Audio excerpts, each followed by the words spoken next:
सबसे पहले आपको एक बड़ी खबर बताते हैं कि अमेरिकी उपराष्ट्रपति जेडी वेंस ने बड़ा बयान दिया है। मिडिल ईस्ट जंग को लेकर के उनका ये बयान सामने आया है। अब उनकी तरफ से क्या कुछ बयान दिया गया है, उसके पहले आपको बताएं कि जेडी वेंस वही व्यक्ति है जो भूमिका तय करते हुए नजर आ रहे हैं कि किसी तरीके से इस युद्ध को रोका जा सके। वो कह रहे हैं कि बहुत जल्द ये युद्ध समाप्त हो जाएगा। जेडी वेंस ने तो ये बहुत बड़ा बयान दरअसल दे दिया है, जहां पूरी दुनिया ये इंतजार कर रही है कि अल्टीमेटम खत्म होने वाला है, क्या अमेरिका की तरफ से कोई बड़ा कदम उठाया जाएगा। इन सब के बीच में उपराष्ट्रपति जेडी वेंस ये कह रहे हैं कि बहुत जल्द ये युद्ध समाप्त हो जाएगा, बहुत जल्द ये युद्ध समाप्त हो जाएगा, क्योंकि जो ये मध्यस्थता चल रही है, बातचीत करवाने के प्रयास किए जा रहे हैं, सीज फायर करवाने के प्रयास किए जा रहे हैं, उसमें जेडी वेंस ही तो है जो अमेरिका का पक्ष रखते हुए नजर आ रहे हैं। अब जेडी वेंस की तरफ से अगर ये बड़ा बयान दिया जा रहा है तो समझा जा सकता है कि कुछ तो बड़ा होने वाला है, या फिर से जेडी वेंस का ये बयान जैसे डोनाल्ड ट्रंप क्रॉस कर जाएं, ये कोई बड़ी बात नहीं है। जेडी वेंस ने कुछ कहा और डोनाल्ड ट्रंप कभी भी कुछ भी कर सकते हैं। वो इस युद्ध को रोकना ही नहीं चाहते दरअसल, क्योंकि अगर उनकी तरफ से इसमें बैकआउट किया गया तो सीधे सीधे ये उनकी साख पर आंच आने वाली बात होगी। अब जेडी वेंस का ये बयान आया है, ईरान को थोड़ी सी तो संतुष्टि मिली होगी, लेकिन ये कितनी देर की है ये जरा देखना होगा। अब खबर ये है कि ईरान के शहरयार में इमारत पर हमला कर दिया गया है। ईरान के शहरयार में ये इमारत पर हमला हुआ है और ये रिहायशी इमारत है। इस रिहायशी इमारत पर शहरयार में ये जो हमला हुआ है उसमें 9 लोगों की जान चली गई है, 9 लोगों की मौत हो गई है, ये बताया जा रहा है। हमले में 9 लोगों की मौत हुई है और रिहायशी इलाकों में भी जमकर हमले किए जा रहे हैं। ये कोई पहला हमला नहीं है जो वहां पर किया गया है। रिहायशी इलाकों में हमले हो रहे हैं और ये शहरयार की जो तस्वीरें सामने आई है वो जरा देख लीजिए। आपको ये पूरा स्ट्रक्चर, आपको ये घर, सब कुछ तबाह नजर आ जाएंगे। यहाँ पर आपको सिर्फ और सिर्फ आग का, धुएं का गुबार नजर आ जाएगा। एक बड़ा विस्फोट यहाँ पर हुआ है, जिसके बाद ये तस्वीर इस तरीके की हो गई है, जिसके बाद यहाँ पर सिर्फ और सिर्फ धुएं का गुबार नजर आ रहा है। ये रिहायशी इलाकों में हमले किए जा रहे हैं। रिहायशी इलाकों में जो हमला हुआ है उसमें 9 लोगों की मौत हो गई है, यह भी बताया जा रहा है।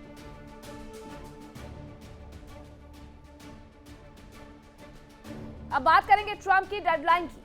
ट्रंप की जो डेडलाइन है वो आज रात को खत्म हो जाएगी और डेडलाइन के खत्म होने के साथ ही तेहरान में तबाही तय मानी जा रही है, क्योंकि दुनिया के शांतिदार के ठेकेदार ने आज की रात की तबाही का ऐलान पहले ही कर दिया था। दूसरी तरफ तेहरान ने भी कह दिया कि अगर हमला हुआ तो हम इसका जवाब मिडिल ईस्ट के अमेरिकी सहयोगी देशों के जरिए ही देंगे। अब पूरा मिडिल ईस्ट वो लेकर के आ जाएंगे हमला करवाने के लिए, लेकिन क्या वो साथ में आएंगे, ये बड़ा सवाल है, क्योंकि तेहरान की तरफ से तो बार बार इन मिडिल ईस्ट पर हमले किए गए थे, तो फिर से मिडिल ईस्ट पर ये हमलों को और बढ़ाया जाएगा। सीधा सीधा ये ईरान इस बार ऐसी तबाही करेगा जिसके बारे में अमेरिका और ट्रंप दोनों ही नहीं सोच पाएंगे, ये ईरान कह रहा है। ईरान कह रहा है कि हमारी तैयारी पूरी है। ईरान अमेरिका के बीच चल रहे युद्ध में जितना हथियार बोल रहे हैं उससे कहीं ज्यादा दोनों देशों में बयानबाजी हो रही है। डोनाल्ड ट्रंप ने ईरान को पाषाण युग में भेजने की वार्निंग दी है, तो अब ईरान ने भी अल्टीमेटम का जवाब अल्टीमेटम से दे दिया है और कहा है कि 20 घंटे में उन्होंने सरेंडर नहीं किया तो स्टोन एज खुद ब खुद आ जाएगा। और इसके लिए बाकायदा उनकी तरफ से एक एआई वीडियो तक जारी कर दिया गया है। ये ईरान की तरफ से जारी किया गया है, जहां अमेरिकी राष्ट्रपति डोनाल्ड ट्रंप के घर में, कमरे में घुस करके वो बताते हैं कि वो वहां पर क्यों आए हुए हैं। ईरान की तरफ से जो धमकी दी गई है, क्या ट्रंप उसके बाद सरेंडर करेंगे? ये क्यों? ये इसलिए सवाल क्योंकि ईरान और अमेरिका के बीच लगातार तनाव है। ईरान ने अमेरिका और ट्रंप को धमकी दी। ट्रंप के पास पीछे हटने के लिए 20 घंटे का वक्त बचा हुआ है और जंग की धमकी के कारण हम पीछे नहीं हटेंगे, ये भी उनकी तरफ से कहा जा रहा है। यूएस और सहयोगी देशों को स्टोन एज में भेज देंगे, ये अमेरिका कह रहा है कि हम ईरान को स्टोन एज में भेजेंगे, तो ईरान भी कह रहा है कि हम भी यूएस के समेत उसके सहयोगी देशों को स्टोन एज में भेजेंगे। ईरान अमेरिका इजराइल से जंग जीत रहा है, ये भी एक सच है। हालांकि ईरान का बयान ऐसे वक्त में आया है जब डोनाल्ड ट्रंप की हॉर्मुज न खोलने के बदले ईरान को खत्म कर देने की धमकी की मियाद पूरी हो रही है। ईरानी स्पीकर के सलाहकार मेहदी मोहम्मदी ने कहा है कि ईरान इस युद्ध में स्पष्ट रूप से जीत चुका है और अब वो केवल ऐसा समझौता स्वीकार करेगा जो उसकी जीत को मजबूत करे और क्षेत्र में नई सुरक्षा व्यवस्था बनाए। ईरान युद्ध या फिर अल्टीमेटम का गेम, जरा ये भी समझते हैं। दरअसल ट्रंप ने ईरान को कहा है कि आज रात 8 बजे का वक्त आपके पास है, स्ट्रेट ऑफ हॉर्मुज खोल दीजिए।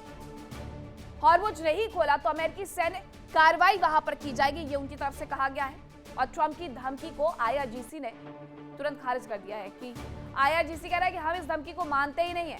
ईरान के सैन्य अभियान पर कोई इसका असर नहीं पड़ेगा। ईरान ने यूएस के रुख को घमंडी और भ्रमित करने वाला करार दे दिया है। ईरान ने ट्रंप को उल्टा कहा है कि सरेंडर के लिए 20 घंटे का वक्त हम तुम्हें देते हैं। अमेरिका हार मान करके ईरान के सामने सरेंडर करे, ये आईआरजीसी की तरफ से कहा गया। और अगर ऐसा नहीं हुआ तो पाषाण युग में भेज देंगे, ये भी उनकी तरफ से कह दिया गया। और सिर्फ अमेरिका के लिए नहीं बल्कि अमेरिका के तमाम मिडिल ईस्ट के सहयोगी देशों के लिए भी उनकी तरफ से यही सब कुछ कहा गया है। यानी अमेरिका और ईरान दोनों ओर से अल्टीमेटम का गेम लगातार चल रहा है, दोनों ओर से अल्टीमेटम दिया जा रहा है। लेकिन इसका नतीजा क्या होगा वो सबको पता है। सीज फायर की बात तो चल रही है, लेकिन ना तो ईरान अमेरिका की शर्तें मानेगा और ना ही अमेरिका ईरान की शर्त मानने के लिए तैयार है। दोनों चाहते हैं, दोनों ही चाहते हैं कि सामने वाला झुके और घुटने टेक दे, लेकिन दोनों सीना ताने खड़े हैं। दोनों में से कोई भी झुकने के लिए तैयार नहीं है। ट्रंप ने दावा किया कि उन्हें ऐसी जानकारी मिली है जिसमें कुछ लोग ईरान के भीतर से ही हमले जारी रखने की बात कर रहे हैं। उन्होंने फिर से चेतावनी दी कि अगर स्ट्रेट ऑफ हॉर्मुज नहीं खोला गया तो ईरान के बिजली घरों, पुलों और अन्य ढांचों को पूरी तरीके से नष्ट कर देंगे। हालांकि पर्दे के पीछे की बातचीत चल रही है। ट्रंप के प्रस्ताव को ईरान ने खारिज कर दिया और ईरान की ओर से दी गई शर्तों को लेकर के उन्होंने कहा कि यह महत्वपूर्ण है लेकिन पर्याप्त नहीं है। और कुल मिलाकर के दोनों पक्ष सख्त रुख पर कायम है और हालात अभी भी गंभीर है। इसलिए अब ऐसा लग रहा है कि रात के बाद कभी भी तबाही आसमान से बरस सकती है। ट्रंप की ईरान को ऊर्जा बुनियादी ढांचे पर हमले की धमकी के बाद से ईरान में मंत्री ने जनता से अपील करनी शुरू कर दी है कि वो जितने भी ऊर्जा संयंत्र, बिजली संयंत्र, उसके पास जाकर के मानव श्रृंखला बनाकर के इसका विरोध करें। उन्होंने कहा कि सार्वजनिक ढांचे पर हमला युद्ध अपराध है। वहीं ट्रंप की इस धमकी के जवाब में ईरान ने अस्थायी युद्ध विराम को ठुकरा दिया है और संघर्ष के स्थायी अंत की मांग करी। और ये शुरुआत से वो कह रहा था, उसने शुरुआत से ये कहा था कि हमें इसका परमानेंट सॉल्यूशन चाहिए।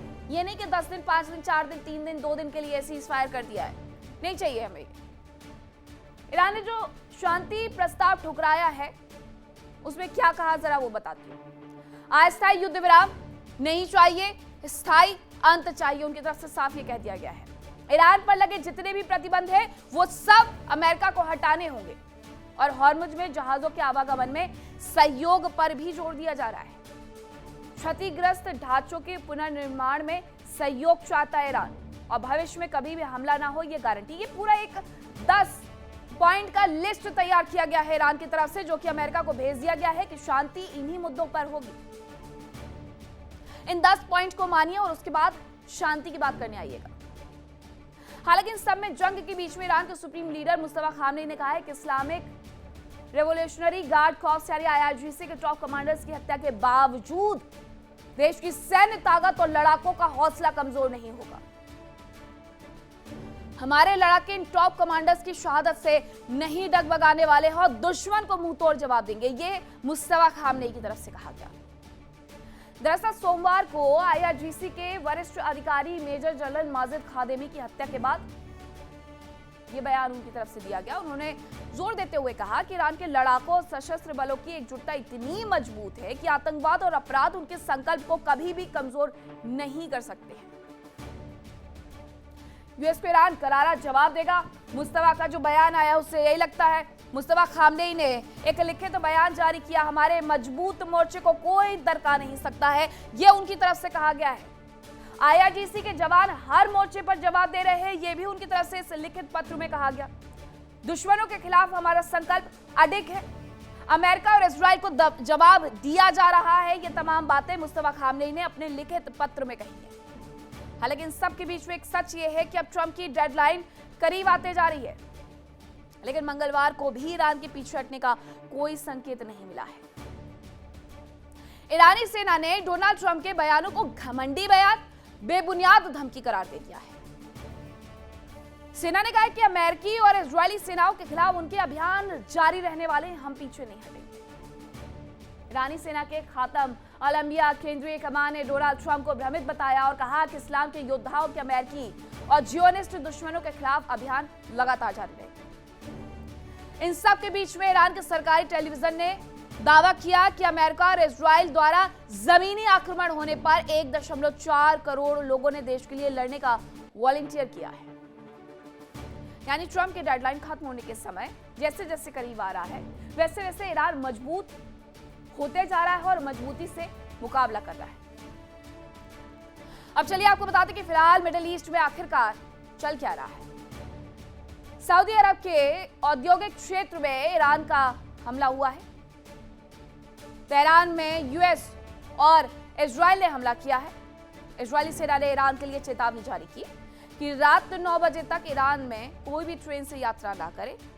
उसके पीछे की वजह इजराइल के द्वारा रेलवे को क्षतिग्रस्त करना, उनके उस पूरी लाइन को ध्वस्त करना भी शामिल है। इसी वजह से ईरान अपने लोगों को आगाह कर रहा है। सऊदी अरब और बहरीन को जोड़ने वाला पुल फिलहाल बंद कर दिया गया है।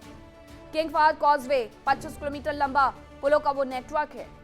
जंग के बीच में ईरान को चीन और रशिया का साथ लगातार मिल रहा है, यह हर कोई जानता है। लेकिन इन सब के बीच में CIA ने एक फेक रिपोर्ट फैलानी शुरू कर दी है ताकि ईरान में लोग परेशान हो सके और लोगों में भय भी हो। ये क्या फेक रिपोर्ट से वो जरा जानिए। ईरान के सुप्रीम लीडर मुस्तफा खामनेई को लेकर के जो CIA की नई रिपोर्ट सामने आई है, उसमें अमेरिकी खुफिया अधिकारियों के हवाले से मुस्तफा खामनेई को बीमार करार दिया गया है कि वो बीमार हो गए हैं। इस रिपोर्ट में मुस्तफा के अचेत अवस्था में होने का जिक्र कर दिया गया है। इतना ही नहीं, ये भी कहा गया कि मुस्तफा ईरान के कोम में रह रहे हैं। हालांकि ये रिपोर्ट ऐसे वक्त में आई है जब डोनाल्ड ट्रंप ने ईरान के ऊर्जा ठिकानों पर ताबड़तोड़ हमले की धमकी दी और साफ भी है कि ईरान को लेकर के एक तरफ जहां हमला अमेरिका कर रहा है, तो दूसरी तरफ फेक न्यूज फैलाने से भी वो पीछे नहीं हट रहा है ताकि ईरान के लोगों का मनोबल, IRGC का मनोबल वो तोड़ सके, उन्हें पीछे किसी तरीके से भेज सके जो वो नहीं जा रहे हैं। अब खबर सामने आई है जिसकी पुष्टि खुद अमेरिकी राष्ट्रपति डोनाल्ड ट्रंप ने की है। यूएस के राष्ट्रपति डोनाल्ड ट्रंप के अनुसार ईरान में एक गिराए गए F-15E फाइटर जेट के चालक दल को बचाने के लिए 2 चरणों में बड़े पैमाने पर हवाई अभियान चलाया गया। बड़ बोले ट्रंप, जो कई बार अपनी तैयारियों को उजागर कर जाते हैं अति उत्साह में, तो कई बार जो दुनिया के सामने नहीं बताना है वो भी कह करके चले जाते। उन्होंने इस बार यही किया है। उन्होंने बताया है कि चालक दल को बचाने के लिए 2 चरणों में बड़े पैमाने पर हवाई अभियान किस तरीके से चलाया गया। पहले चरण में पायलट को बचवाने के लिए 21 विमान तैनात किए गए थे, जिसे एक हेलीकॉप्टर द्वारा सफलतापूर्वक निकाला गया। जबकि दूसरे चरण में, जब पहला चरण पूरा हो गया तो दूसरे चरण की आवश्यकता क्या थी? लेकिन वो कहते हैं कि दूसरे चरण में 155 विमान दूसरे चालक दल के सदस्य को बचवाने के लिए 155 विमान वो हमने भेज दिए। ये भी बताया कि उसमें कौन कौन से विमान शामिल थे। इसीलिए सवाल खड़े हुए कि सिर्फ चालक को बचाने के लिए तो नहीं हो सकते ये, क्योंकि इसमें 4 बॉम्बर्स, 64 लड़ाकू विमान, 48 ईंधन टैंकर, 13 बचाव विमान, ये सब कुछ शामिल था। 20,000 किलोग्राम तक जो विमान सामान उठा सकते हैं वो भी शामिल थे। क्यों भाई, क्या आवश्यकता थी इसकी? चालक को बचाना था तो वो तो कैसे भी किया जा सकता था। 155 विमान, 200 पायलट्स क्यों? खबर दरअसल ये है कि ये जहाज इस्फहान की ओर गए। ईरान के इस्फहान में न्यूक्लियर अनुसंधान सेंटर है और अमेरिका को यह लग रहा था कि इस्फहान में ही ईरान का 440 किलो एनरिच्ड यूरेनियम होगा। लेकिन वहां पर भी अमेरिका को निराशा हाथ लगी है। इसीलिए वहां पर ये इतने सारे पायलट्स और फाइटर जेट्स भेजे गए थे ताकि ये जाकर के ग्राउंड ऑन बूट्स शुरू करेंगे और वहां से एनरिच्ड यूरेनियम उठा लाएंगे। पायलट बहाना दरअसल यूरेनियम पूरा ये निशाना था। पायलट के बहाने यूएस का यूरेनियम चोरी करने का जो प्लान था वो दुनिया के सामने डोनाल्ड ट्रंप ने खुद खोल करके रख दिया है। इस्फहान के करीब में कई अमेरिकी प्लेन उतरे। ईरान का जो यूरेनियम चोरी करने का प्लान था वो खुद उजागर कर गए डोनाल्ड ट्रंप। यूएस जवान को वहां पर कोई एनरिच्ड यूरेनियम नहीं मिला। ईरान का अधिकांश यूरेनियम भंडार भूमिगत है और ईरान ने पहले चरण में 21 विमान अमेरिका ने पहले चरण में 21 विमान ईरान में उतारे और विमान को बचाने के लिए इसे पायलट, आप कह सकते हैं कि पायलट को बचाने के लिए 155 प्लेन उतार दिए। अमेरिका के पहुंच से एनरिच्ड यूरेनियम हालांकि दूर हो गया। उसे लगा था वो जाएंगे, इस्फहान में रखा हुआ एनरिच्ड यूरेनियम उठाएंगे और वापस आ जाएंगे। वहां कुछ मिला ही नहीं, खाली हाथ आना पड़ गया। यानी ईरान का यूरेनियम अमेरिका के पास पहुंच से बहुत बाहर है।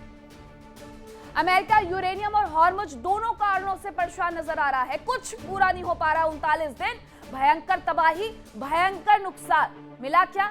ना रिजीम चेंज हुई, ना हॉर्मुज खोल पाए और ना ही एनरिच्ड यूरेनियम अभी तक ढूंढ पाए। इसलिए कई बार तो झुंझलाहट में आकर के डोनाल्ड ट्रंप बहुत सारे बयान दे जाते हैं। वही जो बैलिस्टिक मिसाइल है वो अमेरिका की नींद उड़ा रही है। अब चलिए आपको ये बताते हैं कि ईरान की मिसाइलें कहां सुरक्षित है, क्योंकि ईरान की मिसाइलें बंकर के नीचे छिपी हुई हैं और ईरान ने बंकर के नीचे और पहाड़ों के नीचे जो मिसाइल सिटी बना रखी है वो अमेरिका और इजराइल की नाक में दम कर रहा है, उनकी नींद उड़ा रहा है। ये ऐसी जगह पर बनी है जहां पर कोई भी बंकर बम काम ही नहीं करता है। हम आपको ईरान की मिसाइल सिटी दिखाते हैं। ईरान की जो मिसाइल सिटी है वो भूमिगत सैन्य ठिकानों का एक विशाल अभेद नेटवर्क है जो जागोश पर्वतमाला और तटीय इलाकों में सैकड़ों मीटर की गहराई में स्थित है। ये जो आप तस्वीर देख रहे हैं ये कुछ इसी तरीके से उनकी मिसाइल सिटी बनी हुई है, उसी का ये ढांचा है।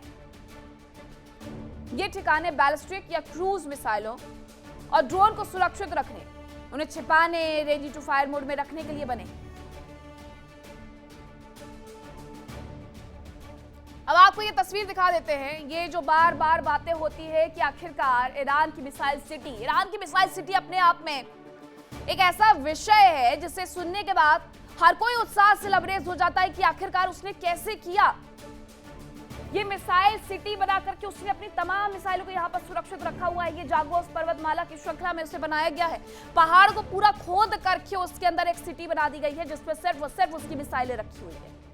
ये हमेशा फायर मोड में रहती है, रेडी टू फायर मोड। प्रमुख साइट में लोरिस्तान का खुरमाबाद है, तबरीज, केरमनशाह और केशन द्वीप शामिल है जहां से हॉर्मुज स्ट्रेट को नियंत्रित किया जाता है। ईरान की जो ज्यादातर मिसाइलें हैं वो इसी में रखी गई हैं।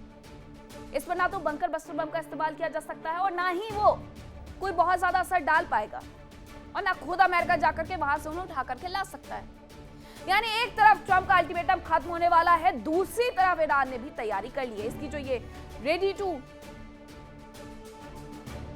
ऑन मोड वाली मिसाइल से वो कभी भी बरसना शुरू कर सकती है इजराइल के ऊपर और अमेरिका के जितने तमाम बेस बने हुए एयरबेस उन पर, मिडिल ईस्ट के भीतर।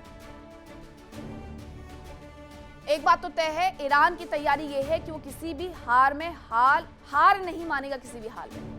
अब देखना यह है कि कल जब सुबह होगी तो मिडिल ईस्ट की क्या स्थिति रहती है। कल का सूरज कौन सा नया सवेरा लेकर के आता है ईरान के लिए। देखिए इंडिया डेली 24/7 अब आपके स्मार्ट टीवी पर। इंडिया डेली मौजूद है सभी डिजिटल प्लेटफॉर्म पर लाइव और लगातार। इंडिया डेली 24/7 हर दिन राष्ट्र को समर्पित।